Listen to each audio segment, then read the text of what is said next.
Some things disappear beneath the sea without leaving a single answer behind.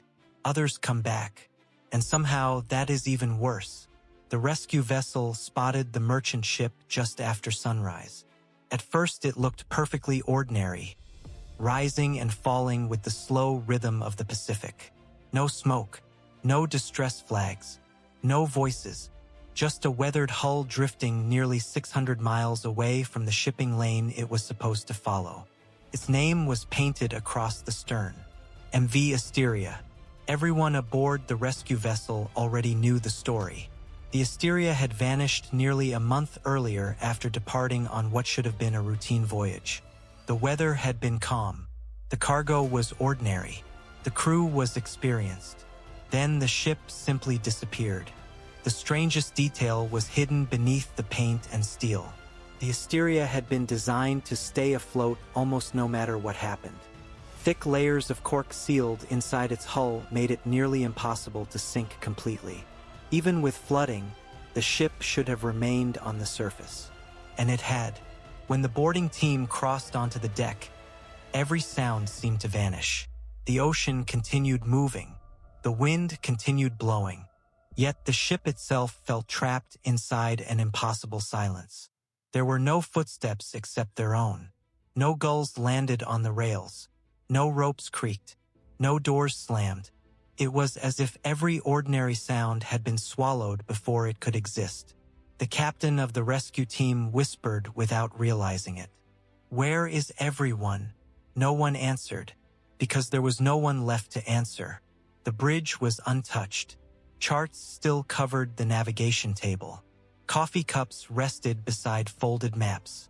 A pencil lay across an unfinished course correction. Nothing suggested panic. Nothing suggested violence. Every chair remained exactly where someone had left it. The first strange discovery came from the wall. Every clock aboard the bridge had stopped at precisely 10:25. The captain frowned. Mechanical clocks rarely failed together. Battery-powered clocks almost never did. Yet every single one had frozen at the exact same minute. Someone joked that perhaps the batteries had simply died. No one laughed. Down below, another team searched the radio room. The equipment hummed quietly. Lights glowed. Power flowed normally through every circuit. One technician adjusted a dial. Static filled the room before fading into silence.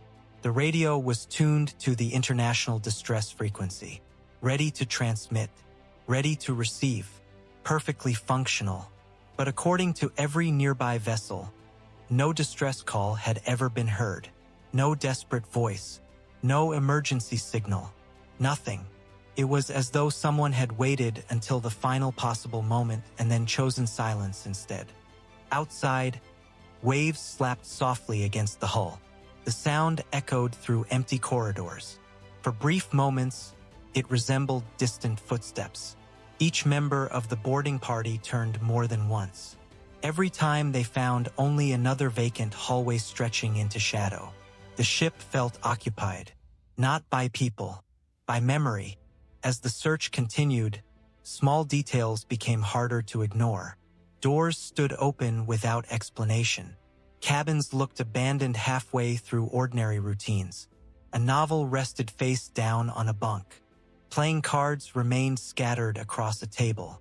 A shaving brush still held dried foam. The crew had vanished in the middle of living.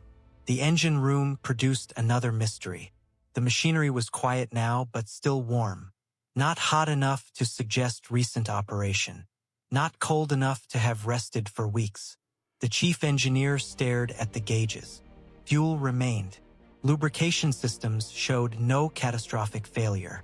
Nothing explained why the vessel had wandered alone across so much open water. Then someone noticed the lifeboat davits. Empty. Every lifeboat was gone. Not smashed. Not hanging loose. Gone.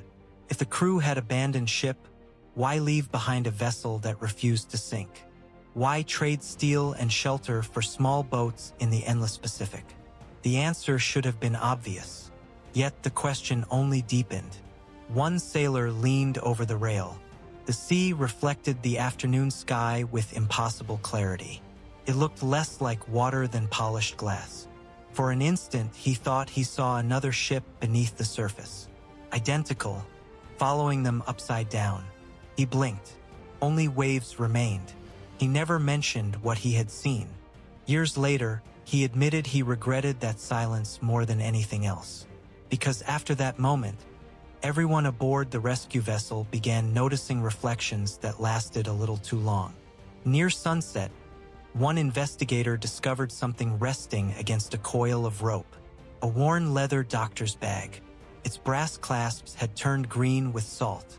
Inside were ordinary medical supplies, scissors, glass bottles, needles, bandages.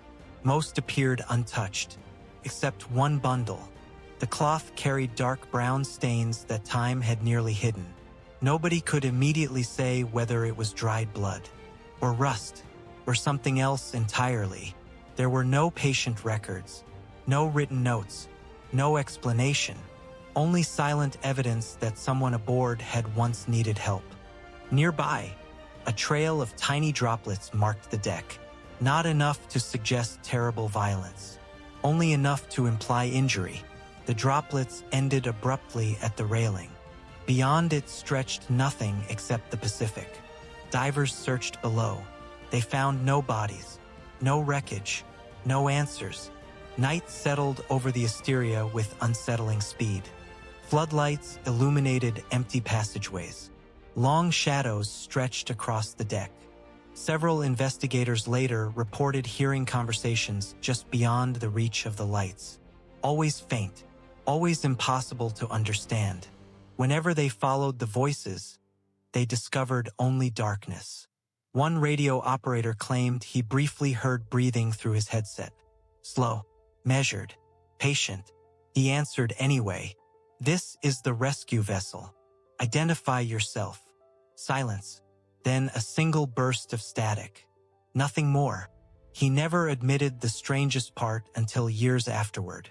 Just before the signal disappeared, he thought he heard someone whisper his own name.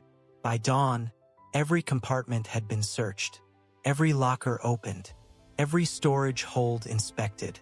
No hidden passengers, no secret escape, no evidence explaining where the crew had gone. The official reports described mechanical possibilities, navigation errors, panic, gradual flooding, abandonment. Each theory answered one question while creating three more. Why had every clock stopped together? Why had the radio remained silent? Why leave behind an unsinkable ship? Why did ordinary routines remain unfinished? Why did so many investigators describe the same impossible feeling of being watched? The Asteria was eventually towed back to port. Experts examined every beam, every wire, every inch of steel. They found corrosion. Where? Storm damage. Nothing extraordinary. Nothing capable of explaining an entire vanished crew. Years passed. The ship changed hands, then disappeared once more into rumor. Some claim it was dismantled. Others insist it sailed again under another name. A few fishermen tell a different story. On moonless nights, far beyond the regular shipping lanes, they speak of a merchant vessel drifting without wake. Its lights glow softly through thick ocean mist. No distress signals, no engine noise, only silence. Those who approach too closely report seeing figures standing along the rails, motionless, watching, not waving, not calling for help, only waiting. When daylight comes, the vessel is always gone. No radar contact remains. No photographs survive. Only shaken witnesses who struggle to explain what they saw. Perhaps grief creates ghosts where none exist. Perhaps isolation convinces tired minds to invent impossible things from darkness and waves. Or perhaps some journeys never truly end. Perhaps a ship can carry more than cargo. Perhaps it can collect moments, regrets, last thoughts, the final heartbeat before a choice that can never be taken back. Imagine standing alone on that silent deck. The horizon empty in every direction. The sea smooth as black glass. Every clock insisting it is still 10:25. The radio waiting for a voice that never comes. A medical bag abandoned beside stained bandages. Empty lifeboat mounts staring toward an ocean that remembers everything. Then imagine hearing footsteps behind you. Slow, deliberate, matching your own pace. You turn. No one is there. Only the wind. Only the endless Pacific. Only the impossible certainty that someone has been walking those decks far longer than you. And that, somehow, the MV Asteria is still waiting for the rest of its passengers.